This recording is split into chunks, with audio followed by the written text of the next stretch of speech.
क्या ज्ञानेश कुमार और बीजेपी में ठन गई? यूपी में ऐसा क्या हुआ जिससे घबरा गई भाजपा? किसकी नजर में चुभ रहे योगी आदित्यनाथ? जिन वोटों के दम पर 2022 में जीती बीजेपी, वो वोटर्स अचानक कहां गायब हो गए? समाजवादी पार्टी मनाने लगी दिवाली, बसपा भी बांटने लगी मिठाई। ऐसी कौन सी मुसीबत बीजेपी पर आई? उत्तर प्रदेश में कुछ ऐसा हुआ जो पिछले 70 साल के चुनावी इतिहास में कभी नहीं हुआ। एक झटके में 2 करोड़ से ज्यादा लोगों के नाम वोटर लिस्ट से गायब हो गए, और इनमें ज्यादातर वो लोग हैं जो बीजेपी की सीटों पर उसकी जीत की कहानी लिखते आ रहे थे। अयोध्या जहां राम मंदिर बना, वाराणसी जहां से नरेंद्र मोदी खुद सांसद हैं, और लखनऊ जहां योगी सरकार बैठती है, इन सब जगहों से लाखों वोटर गायब हो गए। तो क्या अगले साल होने वाले विधानसभा चुनाव में बीजेपी की मुसीबत बढ़ने वाली है, या योगी को हटाने के लिए चुनाव आयोग ने कोई खेल कर दिया है? यूपी में बीजेपी के पास 273 सीटों पर औसतन 73,000 वोटर हटाए गए, और विपक्ष की 128 सीटों पर सिर्फ 61,000। सवाल ये नहीं कि सूची साफ हुई या नहीं, सवाल यह है कि सफाई का निशाना किसे बनाया गया। और जब आप पूरे आंकड़े देखेंगे तो जवाब खुद ब खुद समझ में आ जाएगा। पहले समझते हैं कि हुआ क्या था। अक्टूबर 2025 में उत्तर प्रदेश में कुल 15 करोड़ 44 लाख वोटर थे। यही वो आंकड़ा था जो सालों से चला आ रहा था। फिर चुनाव आयोग ने एक अभियान चलाया जिसका नाम रखा गया विशेष गहन पुनरीक्षण, यानी SIR। इसका मतलब हुआ मतदाता सूची की गहरी जांच होगी। मकसद था कि जो लोग मर गए उनके नाम हटाओ, जो दूसरी जगह चले गए उन्हें हटाओ, और जो एक से ज्यादा जगह रजिस्टर हैं उन्हें भी हटा दो। बात तो सुनने में सही लगती है, लेकिन जो हुआ वो चौंकाने वाला था। 6 जनवरी 2026 को जब पहली सूची आई तो 15 करोड़ 44 लाख में से सिर्फ 12 करोड़ 55 लाख ही बचे, यानी एक ही बार में 2 करोड़ 89 लाख लोगों के नाम उड़ा दिए गए। पूरे 18% से ज्यादा की कटौती। जिन लोगों के नाम कट गए उन्होंने हल्ला मचाया, आपत्तियां दर्ज हुई, सुनवाइयां हुई, और जनवरी से मार्च के बीच जो प्रक्रिया चली, उसके बाद 10 अप्रैल 2026 को अंतिम सूची आई। उस अंतिम सूची में 13 करोड़ 39 लाख 84,792 वोटर हैं।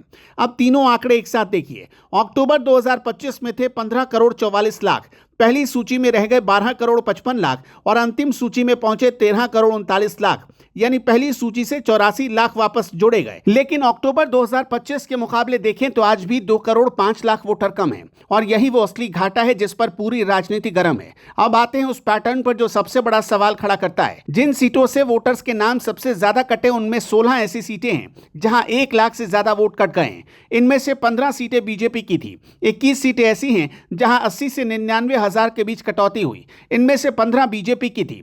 82 सीटें ऐसी हैं जहां 50 से 80,000 वोट हटाए गए। इनमें 19 बीजेपी की थी, और 159 सीटें ऐसी हैं जहां 30 से 50,000 की कटौती हुई। इनमें 55 सीटें बीजेपी गठबंधन की थी।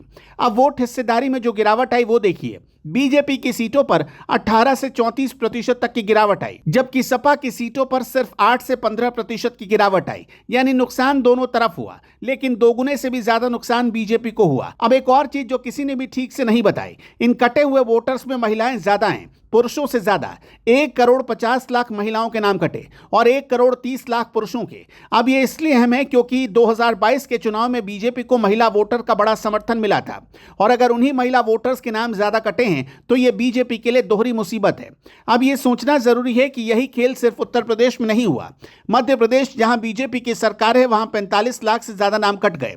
राजस्थान जहां हाल ही में बीजेपी सत्ता में आई वहां 44 लाख। गुजरात जो बीजेपी का सबसे मजबूत किला है वहां 77 लाख से ज्यादा नाम कटे। गुजरात के बारे में एक बात खास तौर पर समझने वाली है। गुजरात वो राज्य है जहां दूसरे राज्यों से लोग काम करने आते हैं, यानी वहां वोटर घटने की नहीं बल्कि बढ़ने की उम्मीद होनी चाहिए थी। फिर भी 77 लाख कट गए। बिहार में तो यह प्रयोग पहले ही हो चुका था, और नतीजा सबने देखा। विपक्षी गठबंधन 243 सीटों में से सिर्फ 35 सीटों पर सिमट गया। बीजेपी नेताओं ने उस जीत के बाद खुद कहा था कि साफ मतदाता सूची के नतीजे सामने हैं। अब वापस आते हैं उत्तर प्रदेश पर। 2027 में चुनाव होने वाले हैं, और योगी आदित्यनाथ तीसरी बार सत्ता में वापसी चाहते हैं। लेकिन जो पैटर्न सामने आया उससे बीजेपी खुद घबराई हुई है। पार्टी ने हर मतदान केंद्र पर 200 नए वोटर जोड़ने का लक्ष्य रखा है। पूरे राज्य में 3.5 करोड़ नए नाम जोड़ने की कोशिश की जा रही है। लेकिन सवाल वही है, जो 2 करोड़ 5 लाख नाम पहले कट चुके हैं उनका क्या? चुनाव आयोग का जवाब है कि जो नाम हटाए गए वो मृत थे, पलायन कर गए थे, या 2 जगह रजिस्टर थे, और किसी का नाम बिना सुनवाई के नहीं हटाया गया। लेकिन विपक्ष का सवाल है कि इन 2 करोड़ 5 लाख लोगों में से कितने सच में मरे थे, कितने सच में दूसरी जगह चले गए थे, और कितने वो थे जो आज भी वहीं रहते हैं, वोट देना चाहते हैं, लेकिन उनका नाम सूची में है ही नहीं। खैर दर्शकों, ये जो नाम कटे हैं, आपको क्या लगता है कि चुनाव आयोग ने कहीं बीजेपी के साथ खेल तो नहीं कर दिया? योगी आदित्यनाथ को 2027 में इसका फायदा मिलेगा या नुकसान? अपनी राय कमेंट में जरूर बताइएगा।